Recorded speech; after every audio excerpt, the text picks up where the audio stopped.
মধ্যে, সেটা হচ্ছে টলেন টেস্ট। আমরা আমাদের আজকে ল্যাব এক্সাম পরে আমরা ল্যাবে গিয়ে দেখাবো। এখন আমরা যদি গ্লুকোজ দিই, গ্লুকোজের ভিতরে যদি বেনেডিক্ট দিই, বেনেডিক্ট দেওয়ার পরে আসলে হচ্ছে এটাও ব্রিক রেড কালার আসবে। ব্রিক রেড কালার আসা মানে এখানেও আমরা প্রিসিপিটেট কি পাবো, যে ইটের মতো লাল রঙের আমরা হচ্ছে ইয়েটা পাবো। হেলিং টেস্টটা আসতে হচ্ছে ব্রিক রেড, তার মানে ইটের মতো লাল লাল কালার, তার মানে এখানে গ্লুকোজ, ফ্রুক্টোজ এবং ডেক্সট্রোজ এখানে প্রেজেন্ট।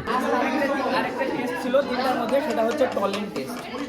আমরা গ্লুকোজকে যদি টলেন দিয়ে আমরা হচ্ছে 1 থেকে 2 মিনিট হচ্ছে বয়েল করি, তাহলে আমরা পাবো সিলভার কালার। তো এই ছিল আজকের টেস্ট, আমরা হচ্ছে টেস্ট করলাম। আমি যদি আমার ল্যাবের একটু এদিকে ঘুরে দেখাই, তাহলে এগুলো দেখতে পারবেন। আর